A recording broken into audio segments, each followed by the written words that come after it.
Okay. Let's see. All right. So today we're talking about fall wardrobe essentials. I think that a lot of people who talk about capsule wardrobe have kind of given a very dummied down version of what a capsule wardrobe is. And I think a lot of times what a lot of people are doing is that they are giving very generic styles. And I can understand why people do not like capsules, because the way a lot of people are presenting capsules is a very bland and silly version of a closet, because I don't think anyone really wears clothes like that. I understand that like you have to have the basics and stuff like that, but I think that if you make your wardrobe lacking a personality and it doesn't really speak to you in terms of your style aesthetic, what you like to wear, the colors that you like to wear, and things like that, I think it makes it very difficult for people to kind of associate, right? Because I think nowadays what I'm seeing on a lot of social media, like what people are saying when they're person stylists, is they say, oh, like, get the essentials, and they present you with a camel color coat. They present you jeans. They present you with like a t-shirt, basic t-shirt. I don't think that is style. I think it's just, like it's a very silly capsule, because I think like some people like wearing colors, so if you happen to like wearing red and you're just presented with a white t-shirt or a black t-shirt or a navy t-shirt, it makes completely no sense to say, okay, that's what I'm gonna curate into my wardrobe. Your wardrobe should be, a reflective of your personality and what you like to wear. Because anytime when we see someone having a great sense of style, they're not wearing dumb, basic, what people say are capsule pieces, the essentials. Because, like, I'm wearing this t-shirt, but it's a mesh t-shirt, right? So that's my style. I'm not gonna wear like a basic white t-shirt or a basic black t-shirt and things like that. I would think that I would wear something, that has a little more interest, because if you're talking about t-shirts, the t-shirt could be in any color. It could be different cuts. It could be, like I have a bat-toe neckline in this, but you might prefer like a V-neck. You might prefer a crew neck. You might like 3/4 sleeve. You might like something that is long sleeve. You might like a sleeve that has ruching. There's a lot of things, design elements, because when people are presenting capsules, I feel like we see stuff on the runway the fashion designers design, and if you break it down, what the pieces are, because it's like, it's a top, it's a sweater, it's a jacket, it's a dress, but they're like, when you describe it so simply like that, yes, it's very simple, but a wrap dress is different than a fit and flare dress, than a slip dress. So these are all elements, of what you like to wear, because you might like to wear a slip dress, and I might like to wear a wrap dress. So these are different things that we have to consider when we are talking about what we need to curate for your wardrobe essentials for fall. So I'm going to present the beginning. So I think that number one, for fall and winter, you need a great coat, like a coat that has some kind of design interest, or something that's, because a coat is basically your statement piece for the fall and winter season, so this is your statement piece, this could be your statement piece, right, of a coat. This also could be a statement piece of a coat. This is another statement piece. This is another statement piece, but they're all different design element. This is a very minimalist kind of aesthetic. This animal print, coat in red.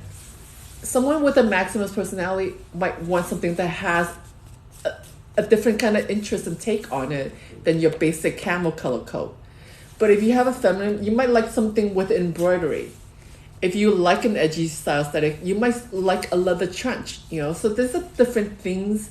Just because it's a statement, it's a coat, you have to kind of see like what is the statement coat that you really want, right? So that's one thing that you have to think about if you are talking about, what is the statement coat that you want that is reflective of your personality, and that is your style essential. It's not your basic, trench coat. It's not your basic camel color coat. It's nothing like that. And then, so besides this coat, so let's just say that I talk about the kiwi and the silhouettes and body proportions a lot. So just say that you are a little more petite, right? So something like a collar coat would be great for you because it hits like right at the below the hip, So this is your basic, minimalist, and this is what a lot of stylists, saying that like it's just essential, it's a capsule.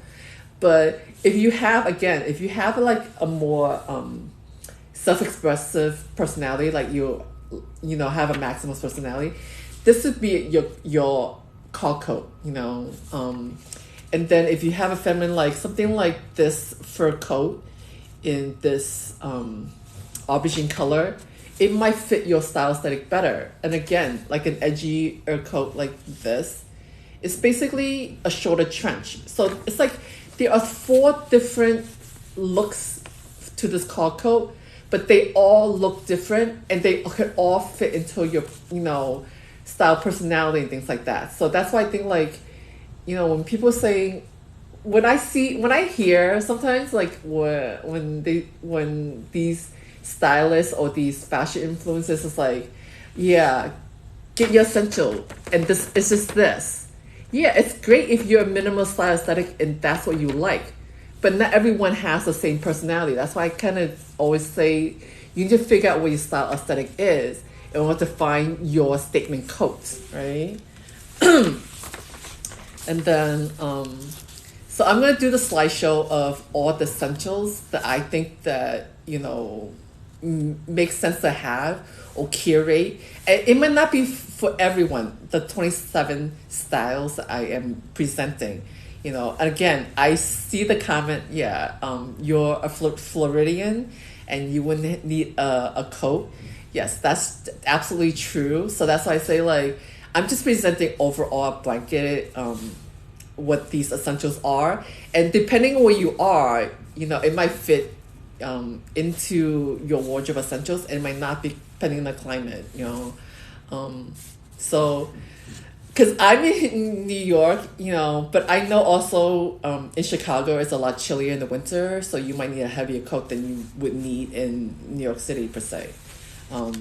Another style, I think it's, again, a denim jacket it's a great layering piece to have for fall. And again, like this is your basic minimalist denim, right? But let's just say you have a maximalist, so you could get something like this that has a lot more design detail.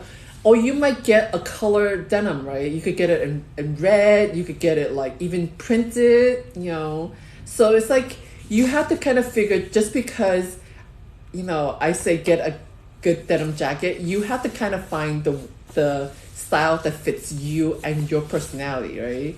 Because this denim jacket, it was originally pink, but I kind of photoshopped it into like this purple color just to kind of go with the scheme of this presentation. But again, you could also get something like this that's an edgy style aesthetic, right?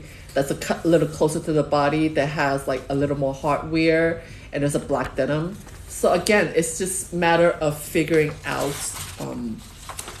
what your style aesthetic is, and then finding the style based on the category that fits into your personal style. That's why I always talk about the 4 style aesthetics.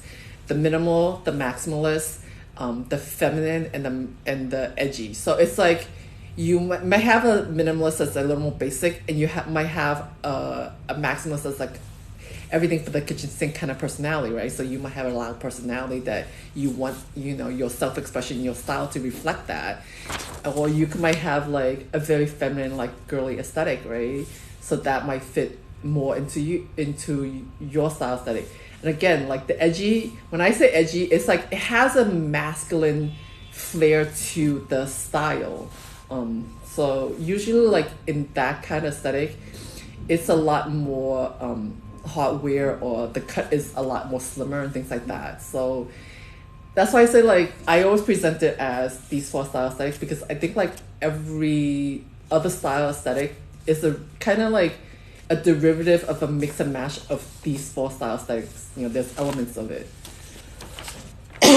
Again, so let's just say that denim is not your thing.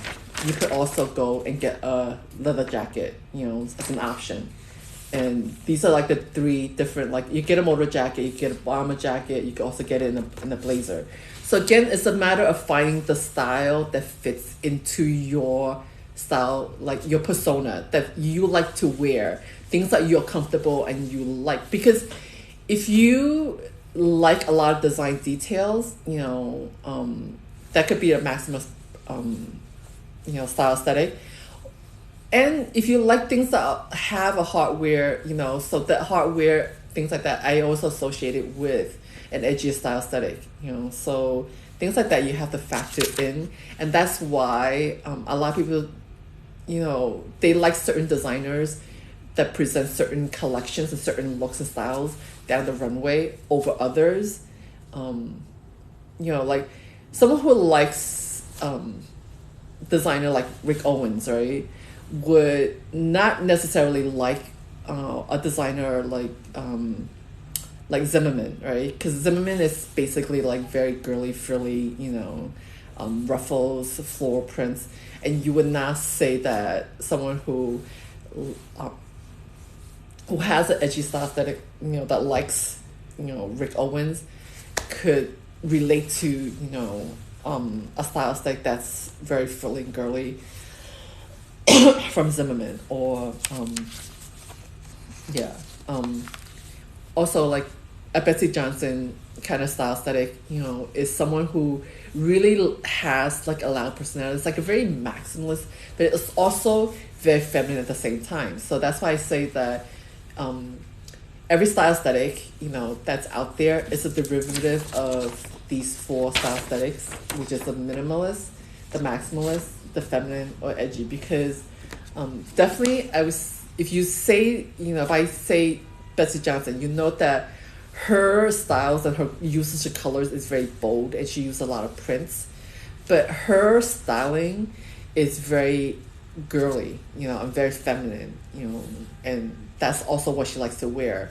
And someone who someone who's like Anna Sui, even though she uses a lot of prints and stuff like that, it's not what I would say is overall feminine always, so things like that you have to kind of figure out what the style is. And once you figure out what your style aesthetic is, and you wear it, that's your style uniform. So when you are wearing it, you're wearing it based on your style. So when it's presented like that, no one views you as trendy, even if you are wearing a fashion trend, because again, it's your style and your style aesthetic. And I think that that's where a lot of personal stylists get it wrong, and they put you in these dumb basic, style uniforms that makes no sense. Because, if that's the case, then what's the point of, being a fashion designer and presenting, styles, every season, if, all you are told is to wear your basic styles in very bland and boring, like lack of style, lack of, personality, so yeah. So here's another great style to have for fall is a blazer. So a lot of times what you always see presented is the minimalist. I feel like everyone says out there like you should get your basic, you know, but again, your basic isn't this necessarily, you know. Your basic might be this, you know, that could be your blazer. Your blazer might be this, you know, with a lot of color. Your blazer might also be this.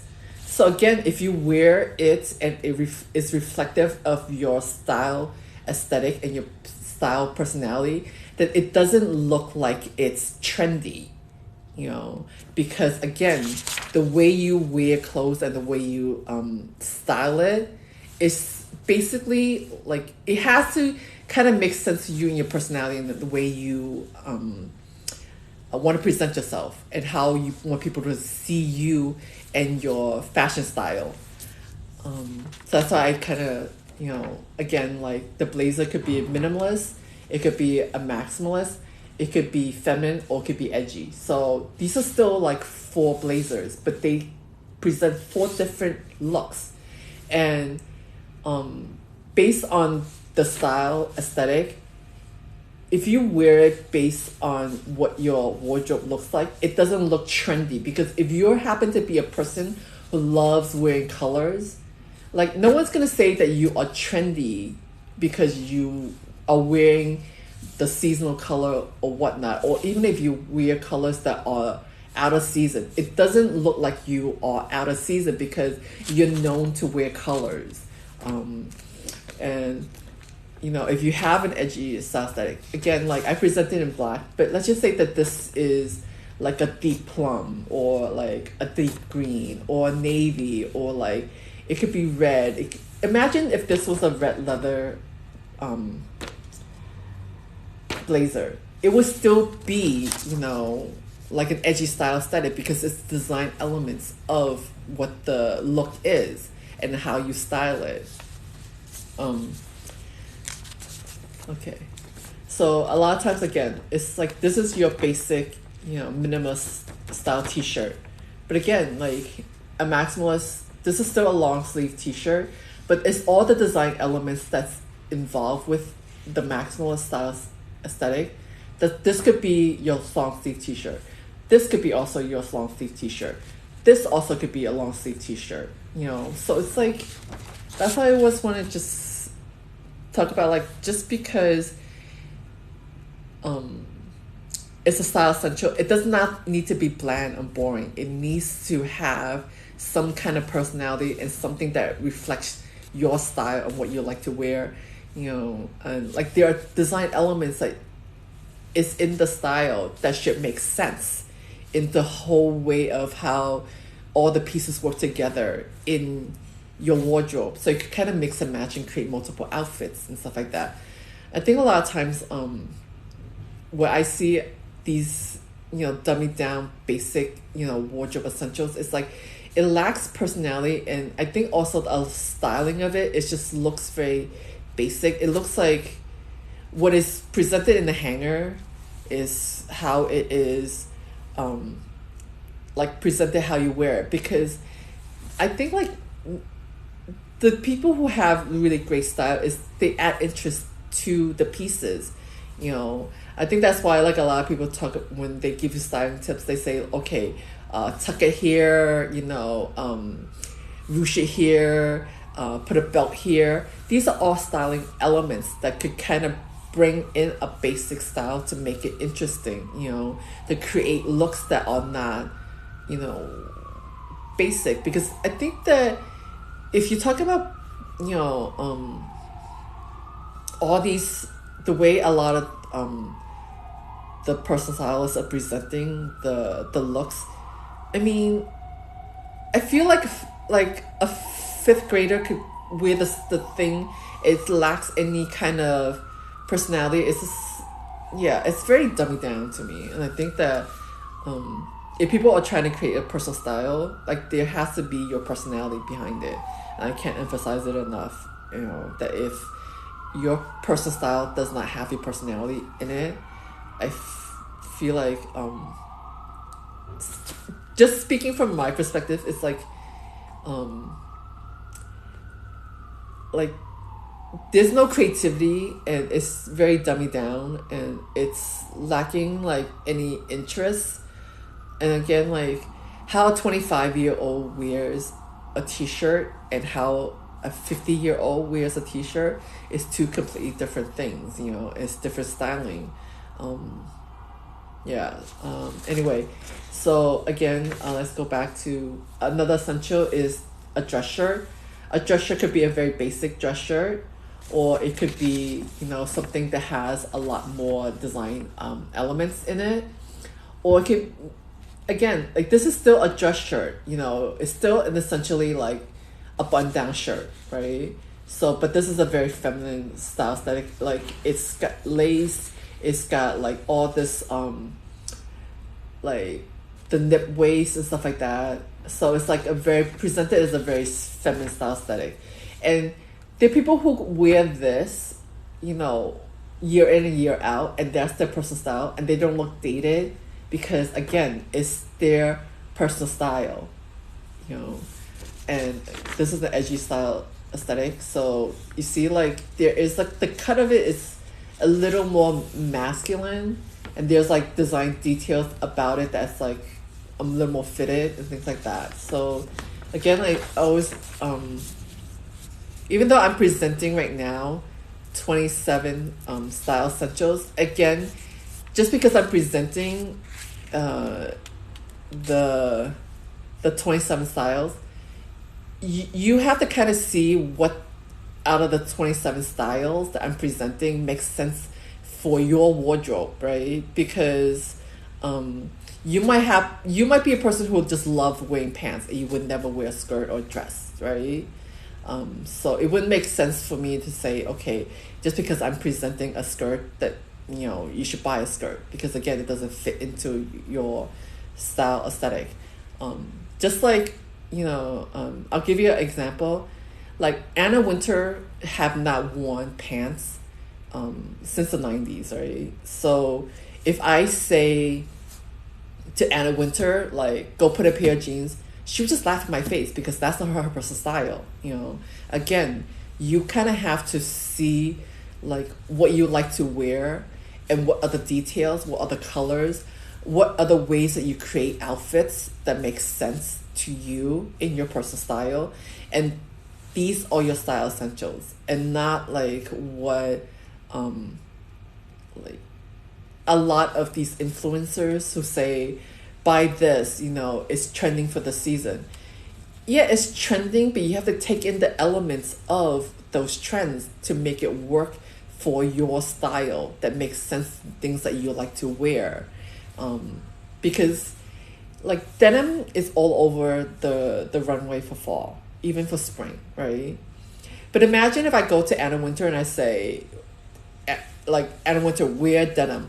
It's not her style. And imagine if I went to a designer like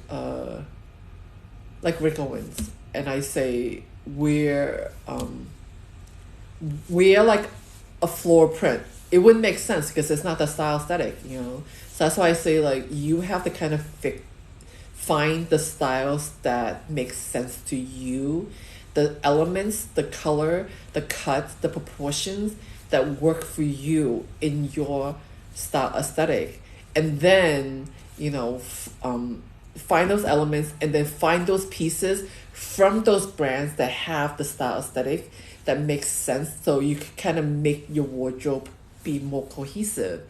And that's the thing. I think a lot of times when people are pushing this trends, that trend, they're basing it on a lot of times their own personal style and pushing it to everyone. But again, I'm only presenting 4 basic style aesthetic, and among the 4 style aesthetics, there are so many combinations you could do. Because nowadays, like, there's cottagecore, there's like dark academia, there's all these styles. But before, in the past, there are also there's boho, there is like preppy, So there's a lot of style aesthetics, that is presented that you have to kind of identify what the key elements are. Are the looks more basic? Are they more maximalist? Do they have a feminine look about them? Do they have like a more masculine look about them? Is there like a mixture of androgyny? There's a lot of elements you have to factor in when you're talking about personal style. And I think that that's where a lot of, stylists who are giving tips get it wrong, because they just want to pigeonhole, giving you very basic, hardcore definitions of what it is. And it's a lot of times, I don't think that they really understand fashion design or style, because if they're presenting a very generic look,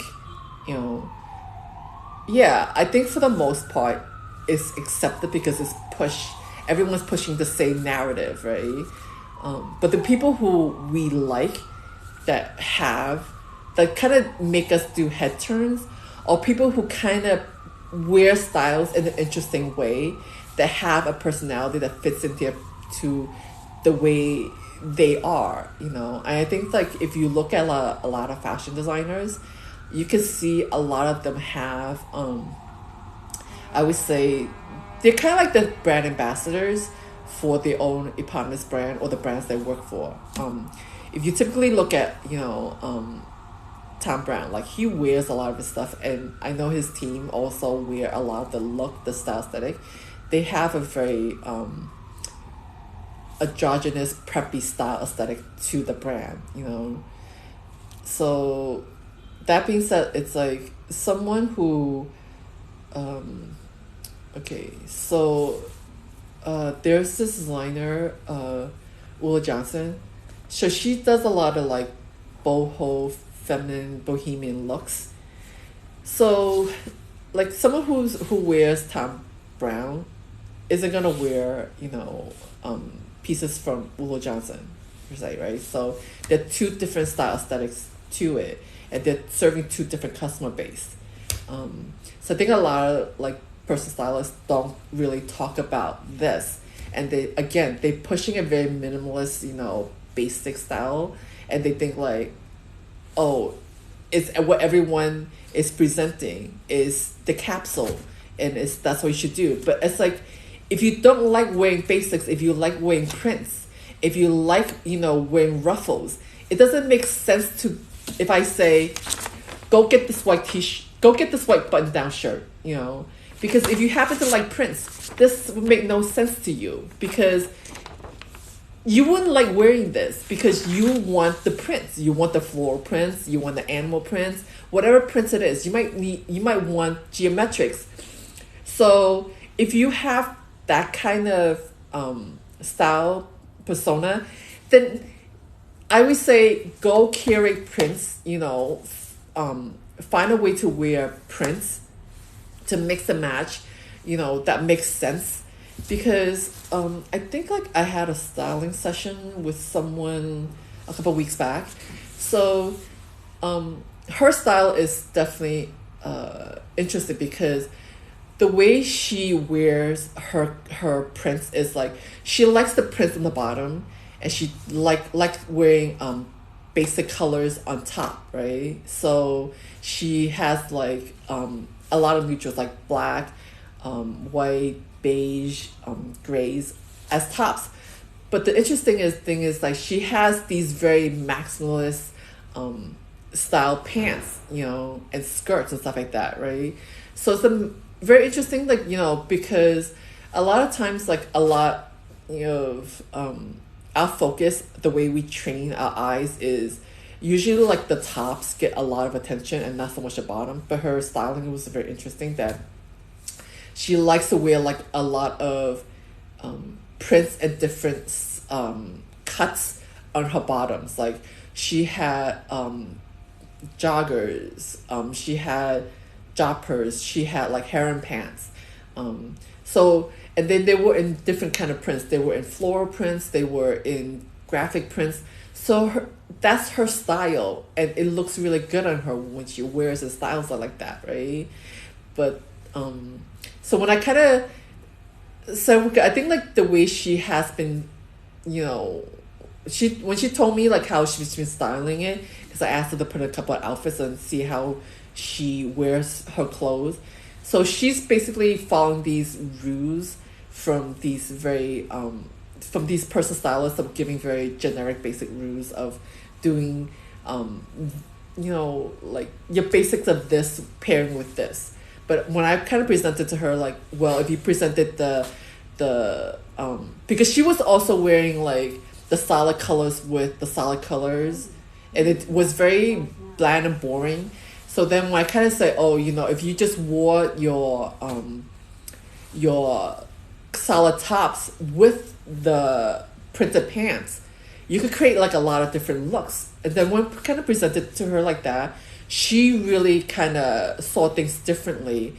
And because she has a kind of like a really cool kind of job that's not like typical, because she's also like, she doesn't have a typical job, so she's allowed to wear things in a more interesting way. And she also had like a very edgy style aesthetic, so I kind of saw that she had looks that were very feminine that I didn't see that she really liked to wear, because they would kind of push back.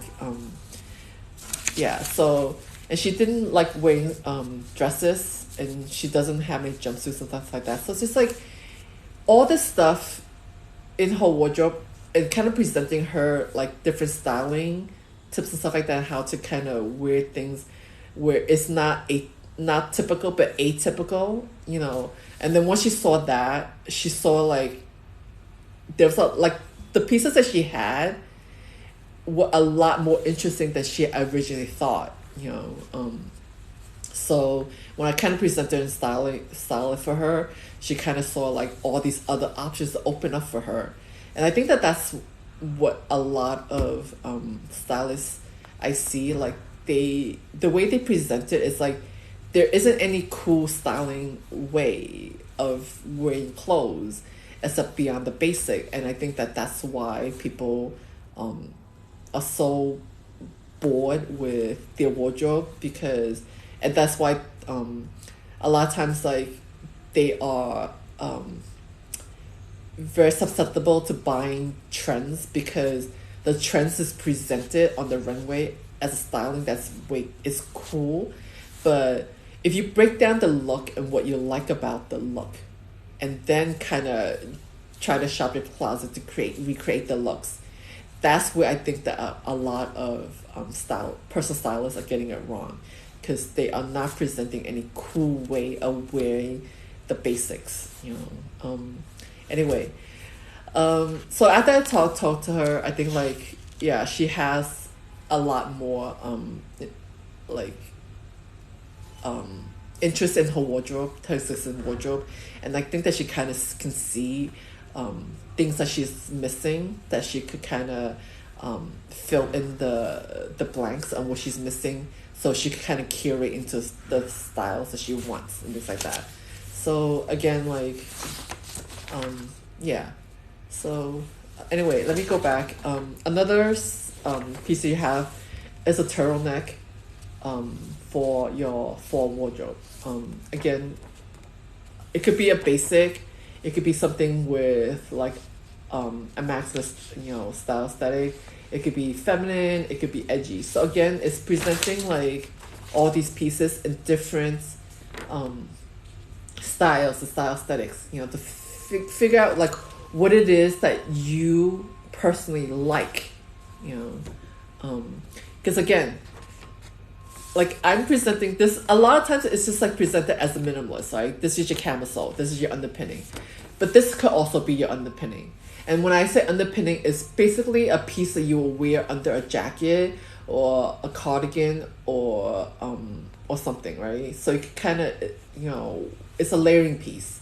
So again, like I presented the underpinning as the minimalist, the maximalist, a feminine style aesthetic, and an edgy style aesthetic. You can kind of see like, even though it's all underpinning pieces, they're all underneath layering pieces, but you can kind of see that they're all different, fitting into different personality and criteria. So that's why I say, like, you really have to establish your personal style and your style aesthetic before you really go and develop your personal style. Because without your basis of understanding what your style aesthetic is and what you want to say, what does your style want to say about you? That's basically how you need to kind of think about it.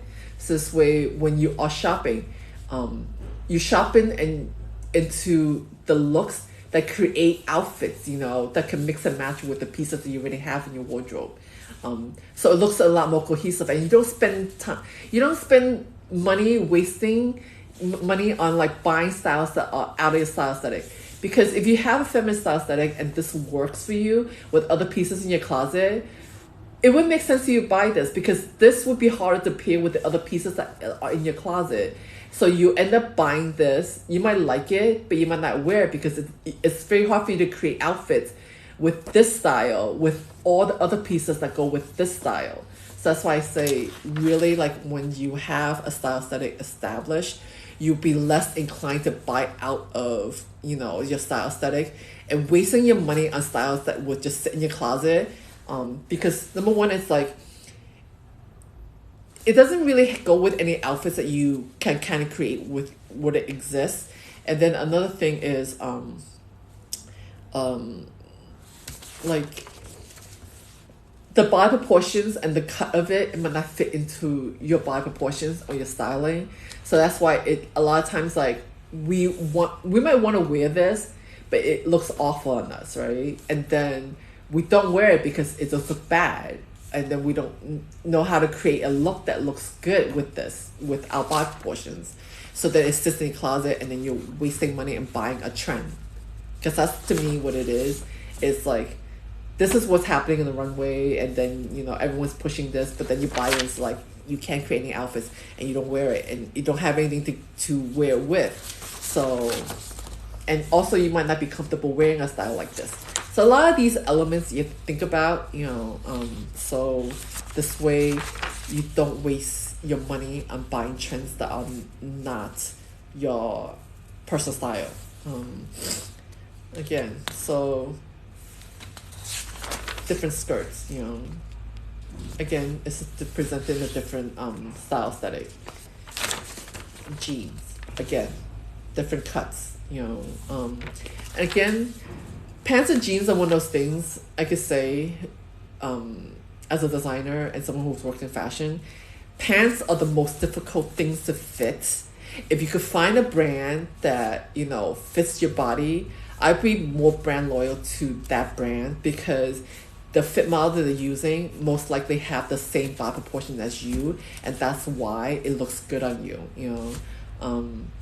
Because a lot of times, like, I don't think a lot of people realize that fashion brands spend quite a bit of money, you know, fitting on an actual person, and the actual person is a representation of the brand's target customer, and you have to kind of treat it as such, right? So if they're using a fit model that has the same silhouettes and kibi as you know, the thing is that you will find styles that fit into your body a lot more. You're more likely to find styles that really look good on you than going with a brand that does not have the fit model, the same body proportions. So that's why I think, like, it's very interesting, because there's a research I did like a while back, and also because I know this, like, women are a lot less brand loyal than men are. Men usually find like 3 or 4 brands that they like and they stick to it, whereas women, and I think because there are so many women's wear brands, and the way everyone's kind of pushing nowadays, like, brands, I think that a lot of people aren't that brand loyal, you know. They are more the style loyal. Let's just say that if you happen to like skinny jeans, you know, you're more likely to buy, you know, from 6 different brands of jean companies that do skinny jeans than just the 1 or 2 brands. So again, this is why a lot of times that you see someone, an influencer, they wear skinny jeans, they look great, but then when you try on the skinny jeans, it doesn't look good on you because again, it's the body proportions and the fit model they're using. It's not your body type, and they don't have the same silhouette. They don't have the same kibi. They don't have the same proportions, and that's why a lot of times the fit is wrong. Anyway, so just be mindful of that. That if you find a brand that fits you, the more often than not is go and like look at all the collection season after season, because I think that for most brands they don't switch their fit model that often. They also kind of use the same fit model I think like for quite a few years, especially if it's a good fit model. And if a brand changes the fit, it's because they changed their fit model. And could be a bunch of reasons why they change the fit model. Sometimes the fit model have gone through like a shift in sizing. It could be the fit model have got married, had a kid, all the stuff that factors in, right?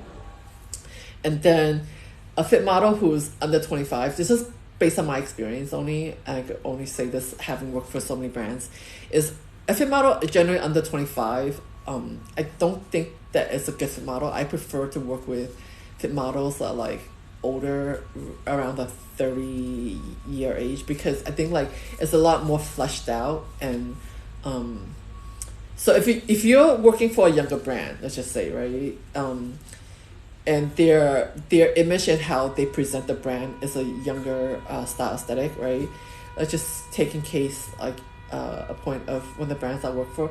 So Rag & Bone has a very young kind of style aesthetic, and I know that their fit model is relatively young in look. And it's interesting because I think by the time when I first began working there, they didn't really have a fit model. They usually fit around, people in around the office that, is the size.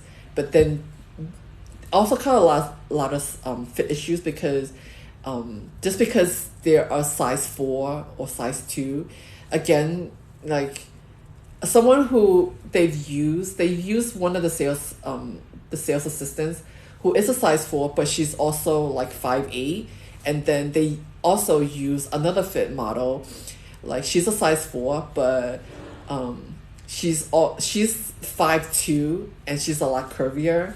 So I always had an issue with that. So I had said that I only want to cast a one size fit model that we can use consistently. And what's interesting is I think at that time they cast I don't know, like they use Elijah Wood's girlfriend at the time as a fit model, and she was like 5'8", 5'9", and she was thin. So that was their target and who they want to dress for, and it wasn't the fit model that was a size 4 that was 5'2". And again, like it's just a different fit, so that's why I say like when you are trying just to be sure like that this fit is consistent, is that when you go try on a brand, right, especially for the pants, if you find the fit to be good, I would go and pull out like 2 or 3 other pair of pants from that brand and see the fit to see if it's consistent. Because if it's consistent, that means that they're using the same fit model. If it's not consistent across the style in the pants for the same brand, that means that they are not using a fit model, or they're using multiple fit models, or they're not even doing fittings. Just a pro tip to let you guys know. So anyway, I am gonna wrap up, and I will continue with the fall wardrobe essentials next Friday. I gotta head back to work.